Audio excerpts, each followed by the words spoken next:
Maka hari ini yang harus diperbaiki dari Gen Z hari ini, perbaiki mentalnya.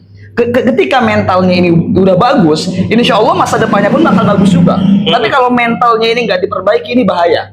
Oke teman-teman Gen Z, kita kembali ke podcast Titik Gigitan ya. Sekarang kita membahas tentang perkembangan Gen Z ini ya, di era teknologi yang pesat ini, sebuah informasi yang secara cepat dan akurat, yaitu gara-gara Gen Z ini Bang Irwan ya. Karena kalau bicara tentang Gen Z ini, ada yang sisi secara lihat ya positifnya, ada yang negatifnya Bang Irwan, ya kan? Tapi dari sisi lain ya, kita secara lihat sosialnya, Gen Z ini berdampak baik kalau buat pandangan kita Bang Irwan. Ya saya pribadi, karena saya Gen Z ya. Gen Z ya. Gen Z artinya dalam kepekaan teknologi yang ada hari ini ya, karena Gen Z itu generasi smart ya. Gen Z itu generasi yang prestasi yang sangat luar biasa, itu Gen Z. Nah teman-teman, sekarang ada Bang Irwansah, yaitu juga tokoh publik ya, saya sebut sekarang tokoh Gen Z. Tokoh Gen Z ya. Gen Z. Karena padat jadwal beliau ya, ngisi berbagai pelatihan juga, karena beliau itu public speaker ya. Sekarang kita diskusi tentang Gen Z Bang Irwan, santai-santai saja kita ya. Relax saja ya. Kan? Karena gini Bang Irwan tuh, Gen Z hari ini tuh kan banyak bilang hari ini secara teoritis. Itu kan lahir dari 97 sampai 2012. Dari segi perkembangan itu hari ini ya, Gen Z banyak ada yang juga yang disalahkan. Saya nggak terima Bang Iwan, ya kan? Karena dengan teknologi yang pesat hari ini, itu lebih cepat kita. Betul. Ya. Contoh kita pengen trending, pengen terkenal, berbagai informasi, ya hari ini teknologi yang digarap oleh Gen Z. Nah, sekarang ingin bertanya dengan Bang Irwan nih, gitu kan? Ini tokoh Gen Z ya teman-teman ya. Ya kan, secara di lapangan nih, apakah bentuk paling nyata ya tekanan hari ini dihadapi oleh Gen Z Bang Irwan, yang secara bersuaranya, yang secara pengen terkenalnya, pengen bernaung dari segi politik dan sebagainya. Gen Z ini ada sekat di situ Bang Irwan. Itu pandangan Bang Irwan bagaimana? Sebetulnya kalau kita tadi Bang Ipul sampaikan, kalau Gen Z itu sebetulnya lebih maju terhadap teknologi, betul. Tapi ada beberapa problem sekarang. Gen Z sekarang ini yang menurut saya ini memang saya pun menyadari mentalnya kurang kuat. Mentalnya kurang kuat karena kenapa? Gen Z sekarang kan kita lihat mudah baper orangnya. Betul. Itu ya. Oke, kalau masalah teknologi mereka lebih maju, pengetahuan teknologi mereka lebih update. Tapi secara mental mereka belum matang. Mereka contoh ketika disindir dikit langsung kena hatinya. Ketika mereka mencoba sesuatu diomongin orang dikit itu nggak mau lagi maju. Ini problem Gen Z sekarang. Maka hari ini yang harus diperbaiki dari Gen Z hari ini, perbaiki mentalnya. Ketika mentalnya ini udah bagus, insya Allah masa depannya pun bakal bagus juga. Tapi kalau mentalnya ini nggak diperbaiki, ini bahaya. Contoh. Nah, ini kita secara contoh aja. Itu Gen Z inilah, Gen Z yang ada di Singapura. Itu kita orang-orangnya di Singapura itu Bang Ipul. Di Singapura itu jualan korannya ditempel di tiang. Korannya ditempel di tiang. Jadi uangnya pun ditempel di tiang. Jadi siapa yang ngambil koran, otomatis uangnya dimasukin di dalam kotak yang ada di tiang. Saya mikir waktu itu, coba sistem seperti itu kita taruh di Indonesia. Apa yang terjadi? Mungkin diambil korannya, diambil kotak uangnya. Betul. Kan yang salah apa? Mentalnya. Maka sering saya sampaikan di seminar-seminar saya atau di kegiatan-kegiatan saya, perbaiki mental kita. Kalau mentalnya udah bagus, yang kedua, pola pikirnya. Pola pikir dalam artian itu mindset. Jangan sampai kita ada fixed mindset. Fixed mindset ini kesalahan berpikir. Contoh gini. Ketika dikasih kesempatan sama seseorang, dikasih kesempatan untuk maju gitu kan, ambil dulu aja. Nah masalahnya Gen Z sekarang ini Bang Ipul, kalau ada kesempatan yang ada, dia udah mikirnya negatif dulu tuh. Nah, contoh gini nih.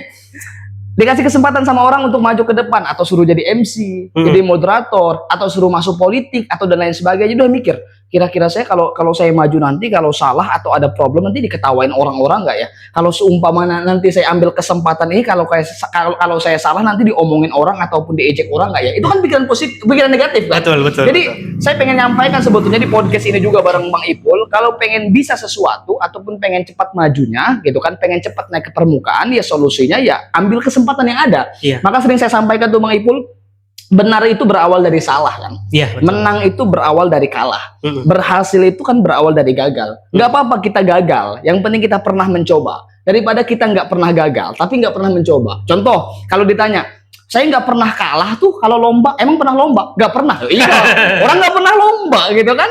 Ya nggak pernah lomba ya nggak akan pernah gagal. Orang yang mencoba sesuatu pasti gagal. Ya mungkin saya Bang Ipul pun seperti itu ya. Dulu mungkin ya sering gagal saat menyampaikan sesuatu, ya pernah malu, diketawain orang, ya tapi itulah. Tapi itulah memang dinamika kehidupannya. Iya, betul. Kalau bicara tentang mental tadi ya, mentalnya kan memang dari segi mental memang kurang ya Gen Z kan. Karena sedikit biasa terkadang mental itu down. Betul. Karena Gen Z di situ kalahnya. Tapi kalau teknologi menang. Karena gini Bang Irwan, kalau saya baca itu mentalitas itu butuh kualitas juga. Betul. Kualitas itu butuh Setuju. mentalitas. Setuju. Artinya apa? Kalau tidak ada mentalitas di situ, kualitas di situ nggak dibangun juga, hilang. Benar. Ya. Iya, juga komunikasi harus, ya kan. Terkadang kan Gen Z hari ini kan miskin komunikasinya Bang Irwan. Betul. Sehingga mereka itu timbul asumsi, diperkaya asumsi, maka jangan miskin komunikasi. Oke, udah dapat poinnya tadi teman-teman. Tapi dari segi tekanan Bang Iwan, dalam rangka teori sosial seperti itu, tekanan itu kan lebih dibaca sebagai krisis partisipasi atau krisis sistem. Dari situ Gen Z hari ini krisisnya dari sistem partisipasinya atau gimana nih Bang Irwan? Iya, memang sekarang kalau ngelihat Gen Z sekarang itu, ini Bang Ipul, mereka itu lebih bahagia mengikuti kehidupannya sendiri, stagnan di zona nyaman, paham nggak? Jadi dalam artian itu mereka lebih mementingkan kenyamanannya daripada masa depannya lebih cerah. Padahal nggak semua kenyamanan itu bakal menjunjung mereka untuk ke masa depan. Maka sering saya sampaikan tuh, kalau teman-teman hari ini nyaman, tapi nggak ada hasilnya, berarti ada yang salah dengan kenyamanannya. Iya, betul. Ya. Tapi kalau teman-teman nggak nyaman, tapi ada produktivitas yang dihasilkan, ada finansial yang dihasilkan, berarti ketidaknyamanannya positif. Contoh-contoh, saya berkumpul dengan orang-orang yang seru dan asik. Kalau nongkrong itu ketawa terus, kalau nongkrong itu selalu bahagia terus. Tapi ketika saya nongkrong sama orang ini nggak ada hasilnya, berarti ada yang salah dong dengan kenyamanannya. Tapi kita tiba-tiba nongkrong dengan orang-orang yang pinter, yang sering nulis gitu kan, yang sering baca buku, kita nggak nyaman karena kita nggak terbiasa. Tapi ada hasilnya nggak? Ada gitu kan, berarti ketidaknyamanan yang positif. Nah maka dari sini teman-teman, in the zone, keluar dari zona wilayah nyaman kita. Kan singa tidak akan garang Bang Ipul kalau dia masih di kandangnya. Iya, betul. Dan ombak pun tidak akan garang kalau dia masih di tengah lautan. Dan begitu pun teman-teman mungkin yang nanti di rumah yang lihat ini, teman-teman itu nggak akan naik ke permukaan kalau teman-teman nggak keluar dari zona nyaman ini. Jadi mulai hari ini, ayo kita berkontribusi. Maka dalam Islam pun kan manusia yang hebat itu manusia yang bisa bermanfaat untuk manusia lainnya. Saya ingin menyampaikan pesan sebetulnya untuk anak-anak muda di podcast ini. Kalau kita sukses sendiri itu biasa. Sukses di perantauan, punya uang, menikmati sendiri, itu juga biasa. Orang-orang banyak seperti itu. Tapi yang hebat itu menjadi anak muda yang ketika dia sukses, menarik kawan-kawan dia agar bisa sukses bersama dia. Wah, itu baru luar biasa. Luar biasa. Gitu. Sedikit tadi itu kan kalau saya sebut itu pergaulannya. Pergaulan. Artinya kalau saya singkat gini Bang Irwan kan, BTP. Bacaan kita setiap hari seperti apa, tontonan kita setiap hari itu apa, pergaulan kita setiap hari apa. Setuju. Terkadang itu kan dari krisis literasi kita ya sebagai juga mahasiswa juga kan itu kan artinya kurang ya bacaannya setiap hari kurang, tontonannya juga terkadang yang apa ya biasa tidak memberi dampak kepada kita, membangun karakter kita gitu. Dan pergaulannya juga terkadang itu sih juga permasalahan. Memang hari ini Bang Ipul, saya sering saya setuju bahwa pergaulan itu nasib masa depan kita. Maka teman itu nasib. Jadi ketika kita mengubah teman, maka kita akan mengubah nasib kita. Betul. Contoh, kita berkumpul dengan orang-orang yang mohon maaf ya, kan di kampus itu banyak orang juga, nggak semuanya organisasi muslim itu rajin sholat ya. Contoh ini contoh, nggak ada nyindir organisasi manapun ya. Contoh, walaupun sekuat-kuatnya iman kita Bang Ipul, sekuat-kuatnya iman kita rajin sholat, tapi kumpul sama orang nggak sholat, mungkin awal-awal godaannya, mungkin nggak apa-apa kali telat ya, gitu kan, sholatnya dan lain sebagainya, nggak apa-apa kalian nggak awal-awal, lama-kelamaan tertinggal juga. Karena saya sudah merasakan di situ. Tapi ketika kita berkumpul dengan orang-orang yang positif, rajin baca, orang-orang yang mengutamakan disiplin, otomatis kita ikut disiplin juga. Karena malu kalau kita sendiri nggak disiplin. Maka teman itu nasib. Maka mulai hari ini mungkin untuk teman-teman nih, mungkin yang ada di rumah, kalau seumpamanya punya kawan yang negatif, saran saya, mumpung masih muda, tinggalin aja dulu sebentar. Karena Bang Ipul ada cerita Bang Ipul sedikit. Saya waktu semester 3 Bang Ipul, itu ada kawan yang seru orangnya. Tapi setiap saya berkumpul dengan dia itu nggak ada hasilnya. Tapi seru, orangnya itu asik, selalu bawa ketawa gitu. Tapi nggak ada hasilnya. Akhirnya saya beranikan diri untuk meng-cut orang ini, kawan saya, dengan cara saya sendiri. Saya ngomong ke kawan saya, "Hai teman, boleh nggak kita nggak berteman dulu?" kata saya. Saya ngomong gitu langsung Bang Ipul. Ya mungkin kalau teman-teman berani boleh juga lah ya. Saya ngomong, "Hai teman, boleh nggak kita nggak berteman dulu?" Kata saya, 5 tahun aja. Kalau seumpamanya udah sukses bareng, udah berhasil bareng, baru kita berteman lagi. Kata kawan saya, "Oke Wan, kami nggak berteman lagi di sana, nggak komunikasi lagi ya." Ternyata hasilnya ya lumayan signifikan. Kita berkumpul dengan orang-orang yang lebih produktif, walaupun keseruannya kita tunda dulu. Nggak apa-apa teman-teman, nggak seseru itu hidup kita sekarang. Maka itu Bang Ipul, maka prinsipnya gini, umur 17 sampai umur 25 itu nggak apa-apa. Kita nggak seseru yang orang-orang lihat gitu kan. Kita nggak sesenang yang orang lihat. Biar umur 25 ke atas, kita bisa menikmati hasil manis dan indahnya itu. Biar yang sekarang yang bahagia-bahagia terus gitu kan. Nanti karena mereka stagnan di zona nyaman itu, nanti umur 25 ke atas, mereka sibuk dengan kerjaannya, kita sibuk menikmatinya. Wah, kayak gitu. Gitu. Memang asik ya kalau udah bicara Gen Z. Asik sekali. Banyak penjabarannya. Betul. Kembali lagi Bang Irwan kan, dari segi politik nih Bang Irwan, Gen Z hari ini gitu kan. Kan saat anak muda ini menjauh dari politik secara formal gitu ya. Apakah itu pilihan sadar atau memang akibat kekecewaan yang numpuk terhadap tidak dipakainya Gen Z? Iya, sebetulnya kenapa Gen Z ini males berpolitik, Bang Ipul? Kita kan seorang Gen Z juga ya. Saya menyadari kenapa mereka itu benci dengan politik atau menjauh dengan politik. Karena tontonan kita hari ini, politik itu semuanya buruk. Iya kan, korupsi di mana-mana, gitu kan, korupsi dan lain semacamnya. Itu kan tontonan mereka, itu kan. Ada yang mungkin pejabat yang ya menyelewengkan uang atau dan lain sebagainya gitu kan, tontonannya negatif terus. Itu yang membuat mereka kalau mereka udah bahas politik di pikirannya pasti negatif. Pasti negatif gitu kan. Dan saya ingin sedikit mengulik bahwa semua sistem di negara kita itu jatuhnya itu namanya keputusannya ada di politik. Maka politik ini hulu besar. Kita boleh aja nggak mau masuk politik, tapi kita nggak boleh benci politik. Kalau benci politik bahaya ini. Kenapa kalau kita benci politik bahaya? Karena semua keputusan di negara kita ada di politik. Kalau Gen Z-nya aja benci politik, bagaimana penerusnya nanti? Itu bahaya. Maka saya ingin menyampaikan kepada teman-teman mungkin yang ada di rumah, yang nggak mau masuk politik silahkan. Tapi benci jangan. Karena keputusan bandara, keputusan pelabuhan, itu keputusan besarnya ada di keputusan politik. Gini, mungkin hilir ada banyak Bang Ipul. Hilir itu seperti pengusaha gitu kan, motivator, guru gitu kan. Tapi ruang lingkup kontribusinya kecil kan. Mungkin guru cuma ratusan orang ngajar kan.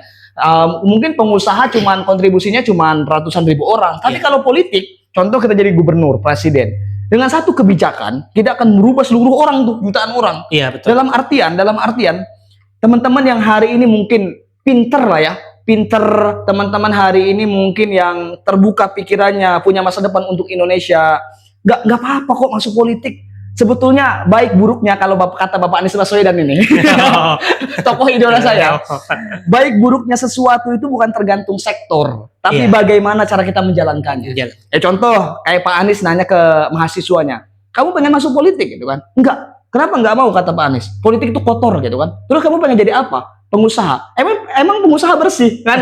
Belum tentu juga. Belum tentu juga. Sebetulnya mau pengusaha, mau politik, tapi siapa yang menjalankannya dan apa niatnya sebetulnya. Kalau seumpamanya niatnya tulus, bagus, saya ingat kata-kata Presiden Turki, Bapak Erdogan, dan itu saya sematkan di hati saya. kalau bukan orang-orang baik dan jujur yang masuk politik, maka orang-orang jahat akan memasukinya.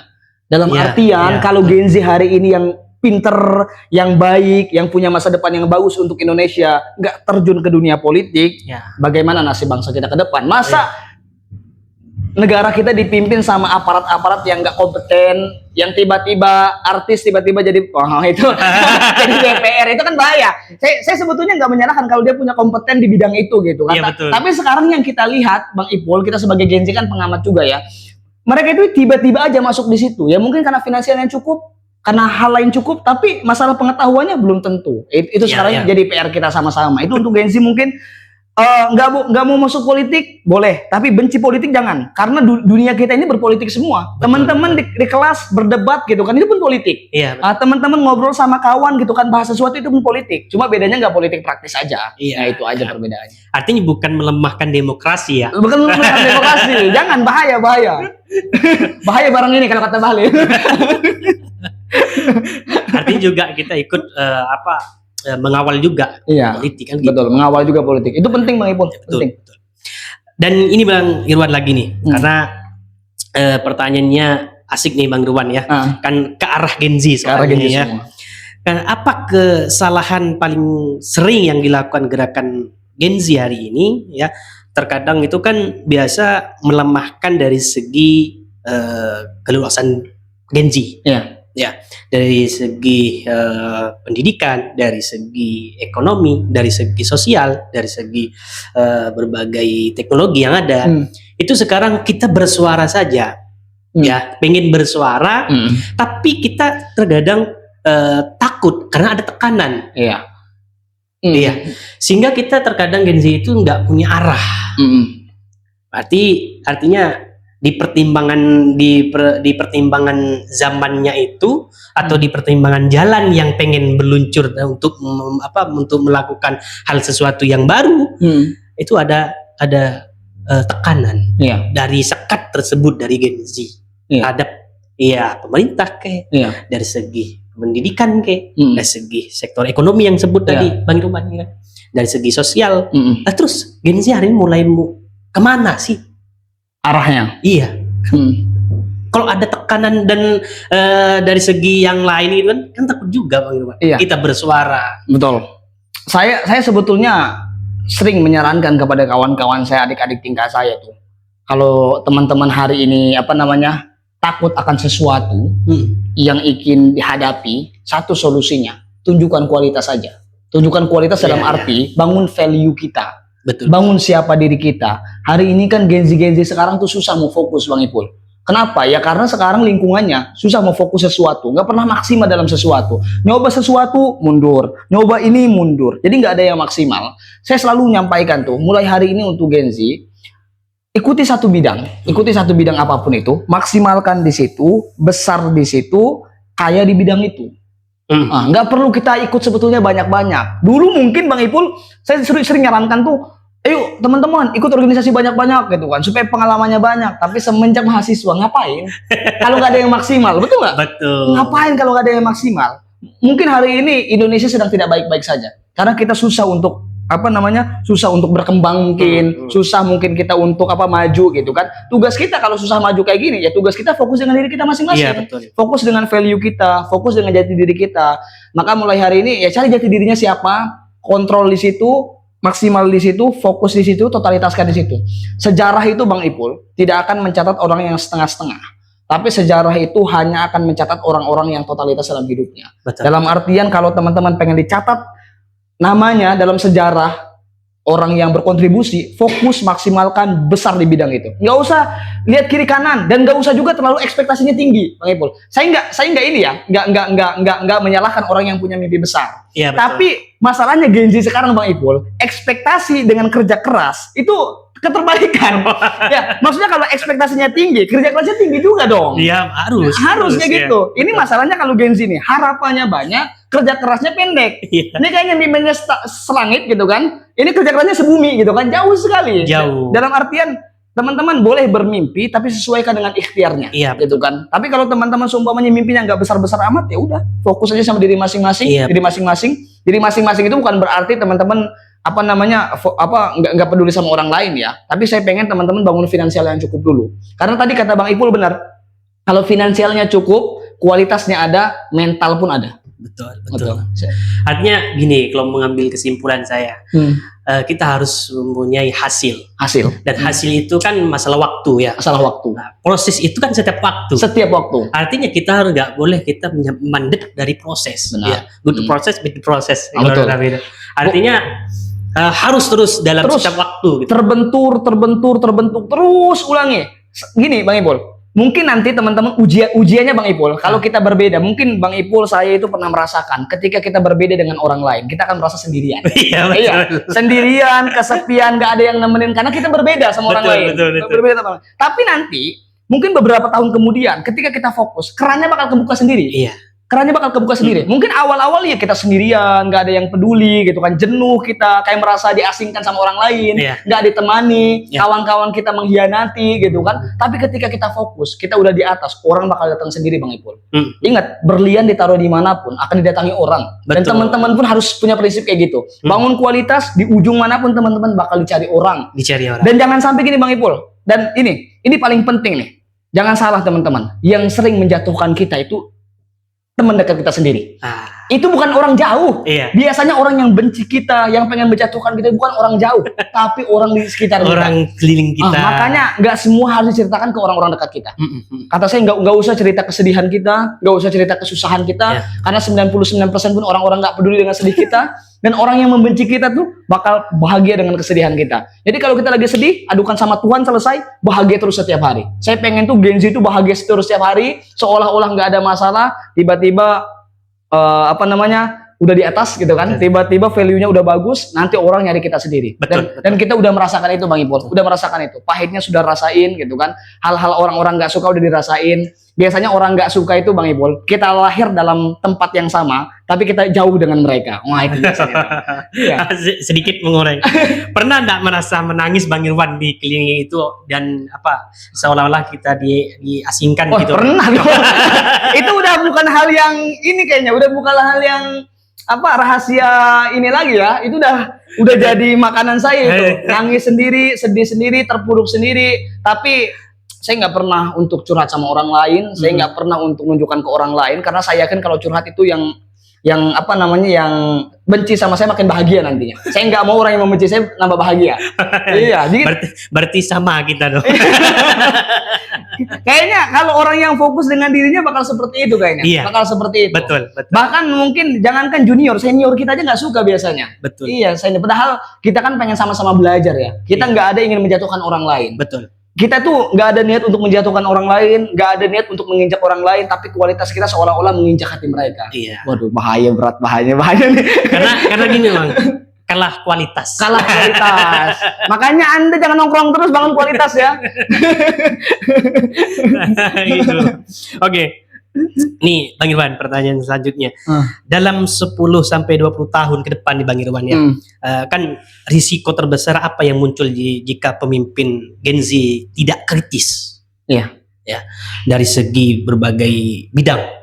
Kalau kita nggak kritis hari ini, nanti ke depannya 10 tahun sampai 20 tahun ke depannya itu dipimpin oleh Gen Z, tapi yang nggak kritis.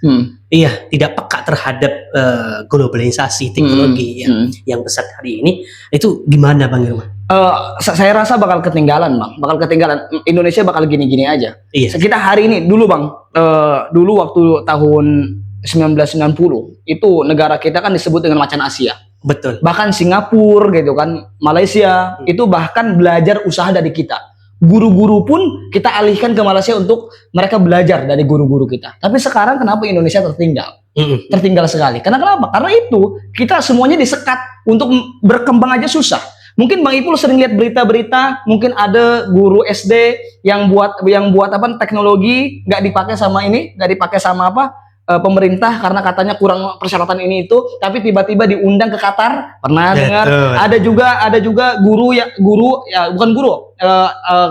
bapak-bapak kepala desa buat TV hasil lokal tapi bisa ditonton dengan harga murah, katanya nggak lulus persyaratan di Indonesia, akhirnya diundang ke Singapura karena lebih murah, lebih tahu. Artinya Indonesia ini negara kaya sebetulnya Bang Ipul. Negara kaya.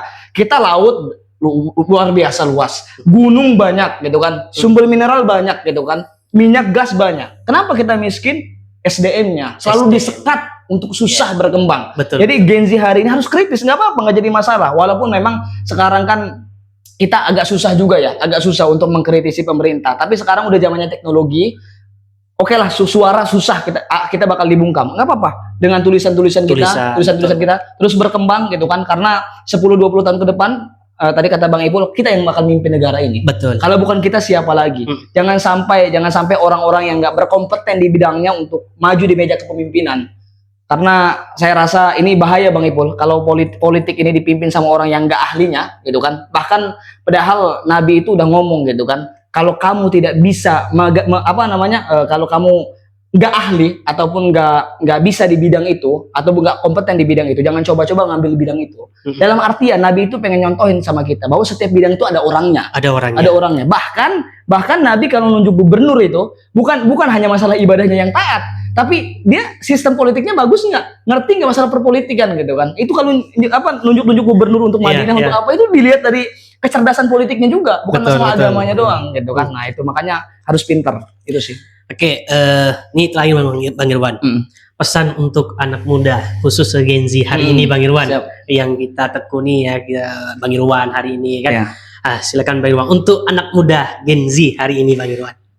Mungkin untuk anak-anak muda Gen Z yang nonton podcast ini, saya ingin menyampaikan kepada Anda semua, Anda nggak perlu membandingkan diri Anda dengan orang lain. Anda itu hebat dengan kualitas Anda masing-masing. Tuhan itu menurunkan kita itu berbeda-beda kemampuan sebetulnya. Anda nggak perlu iri dengan orang lain, nggak perlu dengki dengan orang lain. Anda hebat dengan diri Anda masing-masing. Saya yakin Anda sekarang sedang overthinking kan? Overthinking dalam artian Anda bingung tentang masa depan Anda khawatir nggak bisa ngebahagiain diri Anda, orang tua Anda, orang-orang yang mencintai Anda. Tidak masalah selagi Anda mau berproses, bergerak. 1% aja Anda meningkatkan kualitas Anda, itu pun sudah luar biasa. Pokoknya terus bergerak, berkontribusi, nanti kerannya bakal kebuka sendiri. Apakah dalam waktu 1 bulan, 2 bulan? Enggak, bertahun-tahun. Proses itu lama. Pernah ditanya salah satu pengusaha jalan tol, bisa nggak sukses dalam waktu 5 tahun sampai 10 tahun? Nggak bisa. Puluhan tahun baru bisa sukses. Artinya mereka yang hari ini di meja kesuksesan, itu prosesnya lama. Masa Anda pengen sebentar gitu kan? Jadi proses lama, maksimalkan, totalitaskan. Terima kasih. Oke, terima kasih Bang Irwan ya. Teman-teman, hari ini Gen Z kita berbicara tentang bagaimana arah ke depan kita sebagai Gen Z harus kritis ya, harus komitmen, konsisten dan disiplin, fokus terhadap suatu hal yang kita tekuni, teman-teman ya. Karena ruang kita itu besar, panggung digital kita udah punya, tapi jangan merasa minder. Kita lakukan, kita konsisten. Salam podcast titik digital.